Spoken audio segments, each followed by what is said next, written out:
Mesdames, Messieurs, bonsoir. Bienvenue à cette grande édition d'information sur la télévision Labari. Ouverture ce matin d'un atelier de formation en suivi et évaluation des responsables des structures membres et partenaires du ROACEN. Cette formation est financée par Gavi Alliance en collaboration avec l'Organisation de l'Afrique francophone pour le renforcement du système de santé et de la vaccination OAFRES. Le compte-rendu de Nafissa Zakou et Cheibou Guissou. Le présent atelier vise à renforcer les capacités des responsables suivi évaluation des structures membres et partenaires du regroupement des ONG et associations du secteur santé du Niger, ROACEN. Cette rencontre est d'une importance capitale. La rencontre d'aujourd'hui fait suite donc à un constat et un diagnostic qui a été fait et duquel il ressort que les organisations membres et partenaires du ROACEN ont besoin d'être renforcés en matière de suivi et évaluation. Donc c'est un atelier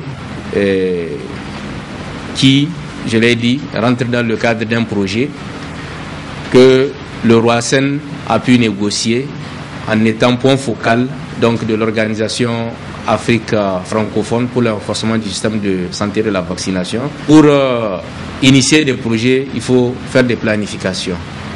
Et on ne peut pas planifier sans mettre en place un système qui va nous permettre de voir l'atteinte des objectifs. On est à quel niveau? Est-ce que le projet que nous sommes ou les activités que nous sommes en train de mettre en œuvre tiennent la route? En ouvrant les travaux de cet atelier, le secrétaire général du gouvernorat de Niamey a accentué son allocution sur l'importance de suivi et évaluation. Les notions de suivi et évaluation sont interliées et contribuent chacune à l'amélioration et la réalisation de l'autre. Ensemble, elles forment un système permettant de suivre les progrès réalisés, d'identifier les difficultés et de prendre des mesures correctives pour améliorer la mise en œuvre du projet, du programme, de la stratégie ou de la politique. Il permet en outre de mesurer les effets à court terme et les impacts à long terme sur l'ensemble des populations bénéficiaires et d'orienter les décideurs dans la prise de décision. C'est pourquoi la vision du ROACEN d'accompagner ces organisations membres et partenaires dans l'appropriation des mécanismes de suivi et évaluation vient à point nommé. Cette formation permettra sans nul doute à nos ONG associations locales de mieux enraciner la culture de l'évaluation et de l'imputabilité et la prise en compte des résultats des rapports qui en sont issus. Durant les 3 jours que va durer cette formation, plusieurs modules seront dispensés aux participants afin d'acquérir des réflexes de suivi et évaluation systématique dans la conduite des activités quotidiennes. Une photo de famille a immortalisé la rencontre. La 8e session de l'université d'été du LASDEL a pris fin en début d'après-midi. Au terme de 2 semaines d'échanges et de formation, les participants ont reçu des attestations de participation. Le compte rendu. 2 semaines durant, les participants à cette 8e session de l'université d'été du LASDEL venus des horizons divers ont créé un cadre d'échange et de partage d'expériences, ce qui leur a permis d'atteindre les objectifs assignés à cette session. Tous les objectifs inscrits dans le cadre de l'université d'été, objectifs pédagogiques, tous ces objectifs-là ont été atteints. Nous avons même eu un bonus. Nous avons eu 2 enseignements qui n'étaient pas prévus. L'un sur l'anthropologie visuelle par Eric Aonou et l'autre sur Word par Philippe Lavigne Delville. Sinon, tous les autres cours programmés et les modules de l'enquête collective et la discussion des projets de thèse et l'écriture scientifique, tout cela a été conduit et je pense que cela a été très bien conduit. Donc je suis entièrement satisfait et je pense que disons que cette 8e session-là, elle s'inscrit en termes de maîtrise, de réussite dans la continuité des 7 autres, et avec sans doute quelques touches de perfectionnement. Et donc, en termes d'organisation, et vraiment de la lutte continue. Les stagiaires de l'université d'été ont remercié le LASDEL pour la création de ce cadre d'apprentissage. Je tiens, au nom de tous les stagiaires, à remercier le LASDEL pour cette opportunité d'apprentissage qui nous a été faite, parce qu'une école d'été, c'est aussi cela. Mais un apprentissage spécial, parce que cette école d'été a la particularité de réunir tous des chercheurs, des doctorants, des trajectoires disciplinaires différentes. On a des anthropologues, on a des sociologues, on a des politistes, on a des philosophes qui ensemble se retrouvent pour discuter des sciences sociales. Donc c'est un double apprentissage sur le plan méthodologique, mais également apprentissage par rapport aux différentes particularités disciplinaires de chacun. Je tiens au nom du chef du village à remercier très sincèrement les organisateurs de l'école d'été 2018, à remercier tous les partenaires et à remercier aussi sincèrement les enseignants qui ont fait le déplacement, qui ont donné de l'espace dans leur emploi du temps pour nous encadrer. Ça a été vraiment très riche. Des rappels sur la revue critique de littérature à l'anthropologie visuelle qui nous a vraiment marqué, en passant par le canevas écrit qui a été intense et assez riche pour nous. Et je crois que je ne vais rien oublier, mais en tout cas on a eu des sessions assez intéressantes, assez pratiques, et je tiens sincèrement à remercier tout le monde au nom de tous mes collègues participants. La formation a pris fin dans une ambiance cordiale avec la remise des attestations de participation à tous les stagiaires, preuve que la formation a répondu aux attentes des organisateurs et des participants. Cérémonie de lancement ce matin dans l'enceinte de l'INDRAP de la 2e édition de Africa Code Week Niger, une cérémonie présidée par le ministre de l'enseignement secondaire. Le compte rendu de Abdul Razak Leou et Ibrahim Abdou. Cette cérémonie marque le lancement de la 2e édition d'Africa Code Week Niger, un événement lancé en 2015 en Europe, au Moyen-Orient et en Afrique. Africa Code Week est une initiative qui souhaite faire découvrir aux jeunes l'univers du code à travers des ateliers interactifs. Les TIC occupent une part prépondérante dans le programme Renaissance 2 du président de la République, ainsi que dans la déclaration de politique générale du Premier ministre. Il en constitue d'ailleurs un des 8 axes du programme, mais de plus, sa nature transversale le lie aux 7 autres.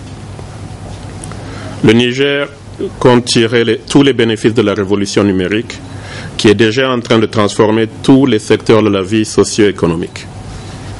L'ambition du Niger est de s'en servir pour moderniser son économie, renforcer sa croissance, renforcer sa sécurité, améliorer sa gouvernance et accompagner les efforts dans des secteurs clés, tels que l'agriculture, élevage, halieutique, les 3 N, la santé, l'éducation qui nous réunit aujourd'hui, l'énergie, l'autonomisation des femmes et des jeunes filles et l'entrepreneuriat des jeunes.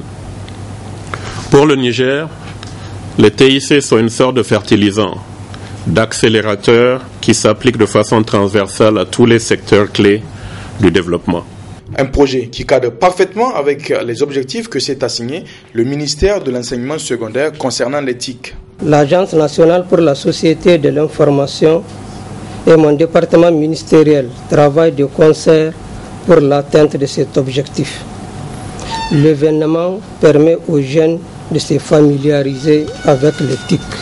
Au-delà de Africa Code Week, d'autres événements sont aussi organisés tels que les journées portes ouvertes mensuelles sur le numérique organisées depuis bientôt 2 années par l'ANSSI, au cours desquelles les jeunes ont accès à des informations leur permettant de manier l'outil informatique et c'est dès le plus bas âge. Ce projet de formation au maniement de l'outil informatique est une initiative de SAP en partenariat avec l'UNESCO, le Cape Town Science Center et le Galway Education Center, organisés chaque année dans plusieurs pays. Il s'agit d'un événement ayant pour principal objectif l'alphabétisation numérique à travers la découverte et la maîtrise du code informatique par les jeunes. Rentrée solennelle ce matin à l'Institut de formation aux techniques de l'information et de la communication IFTIC. Élèves et étudiants tous ont repris le chemin de l'école. Le compte rendu de Asama Oseidou et Halidou Brema. Après 3 mois de vacances ou de stages pratiques dans les différents organes publics ou privés, les élèves et étudiants de l'Institut de formation aux techniques de l'information et de la communication IFTIC ont repris le chemin de l'école. Une rentrée qui intervient dans un contexte particulier marqué par la mise en œuvre des résolutions de la feuille de route élaborée par le ministère de tutelle. Cette année, la rentrée intervient aussi dans un contexte particulièrement marqué par la mise en œuvre des résolutions de la feuille de route élaborée par le dit ministère. L'école est une affaire de tout le monde, a-t-on coutume de dire. Je lance un appel pressant à tous les acteurs pour soutenir les efforts du gouvernement. Par ailleurs, je pense à nos collaborateurs, les enseignants vacataires qui nous ont toujours accompagnés. Je pense aussi aux parents d'élèves. Je vous encourage à redoubler d'efforts car seul le travail paie dans ce monde où la compétitivité est de plus en plus rigoureuse. Présent à cette cérémonie, le secrétaire général adjoint du ministère de la Communication s'engage à appuyer l'IFTIC. En cet instant solennel, permettez-moi de vous souhaiter la chaleureuse et cordiale bienvenue à la présente cérémonie consacrée à la rentrée académique 2018-2019 de l'Institut de formation aux techniques de l'information et de la communication. Chers étudiants, chers parents d'élèves, vous êtes dans un établissement fortement expérimenté et qui a fait ses preuves au-delà des frontières du Niger. Pour cette année, 500 élèves et étudiants, tous niveaux et toutes filières confondues, s'apprêtent à relever le défi de l'excellence que leur ont légué leurs aînés. Je me dois aussi de réitérer que le ministère de la Communication est disposé à appuyer et à accompagner tous les efforts qui tendent à rehausser l'image de cet établissement malgré les difficultés économiques du moment. Pour une bonne année académique, les étudiants lancent cet appel. En fait, si j'ai un message à apporter au niveau des étudiants, il ne faut pas qu'ils tiennent compte aux perturbations des grèves, tout ça, comme l'année précédente, et aussi aux enseignants vacataires et permanents. Enfin, le secrétaire général adjoint du ministère de la Communication appelle les étudiants à être assidus, ponctuels et disciplinaires pour passer une bonne année académique. Parlons de la santé à présent. Le mois d'octobre, appelé Octobre Rose, est un mois mondial de sensibilisation sur le cancer du sein. Occasion aussi pour une de nos équipes d'aller à la rencontre de la coordinatrice de SOS Cancer. Le reportage est de Nafissa Hassan. Octobre Rose, un mois d'initiative contre le cancer du sein, le deuxième cancer féminin au monde et le premier au Niger. Cette maladie qui prend de plus en plus de l'ampleur se présente comme suit. Le cancer du sein, c'est le premier cancer. Au Niger, c'est le premier cancer de la femme. Et maintenant, quand on regarde toute l'Afrique, le Niger fait partie d'une des zones rouges en ce qui concerne le cancer du sein.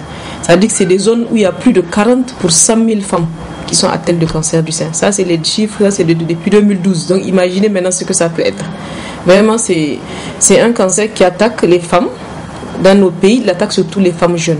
Ça se manifeste par un changement au niveau du sein. C'est-à-dire que le sein, il y a la peau. Quelque chose peut apparaître au niveau de la peau, elle peut noircir, durcir, ou bien dans le sein, on peut y avoir une boule, ou bien au niveau du mamelon, il peut y avoir du sang qui sort de là-bas. Tout ça, c'est les signes. Ou bien le sein qui grossit, on ne sait pas pourquoi, sans raison. Le sein commence à grossir, à doubler le volume. Tout ça, c'est des signes qui peuvent faire penser au cancer du sein. Le cancer du sein n'est pourtant pas une fatalité. Les femmes, quand elles ont quelque chose dans le sein, elles ont peur. Elles se disent, je vais aller, on va me dire que j'ai un cancer, on va m'enlever le sein. Mais ça, où est le problème? Si on enlève le sein et que vous vivez, il n'y a pas de problème.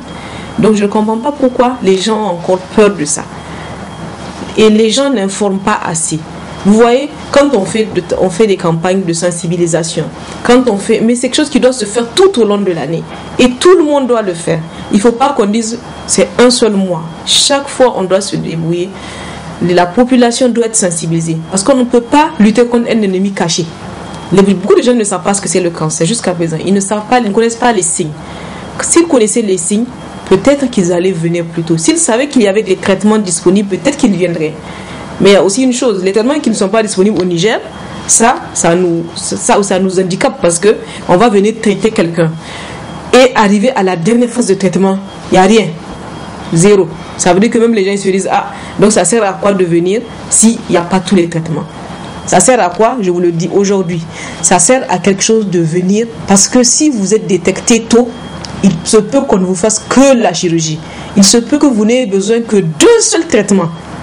C'est pour ça qu'il faut se faire dépister. La santé n'a pas de prix ni de tabou, alors plus de plaidoyer, de sensibilisation, de formation en faveur des populations pour que beaucoup de femmes et hommes puissent être à l'abri de ce fléau.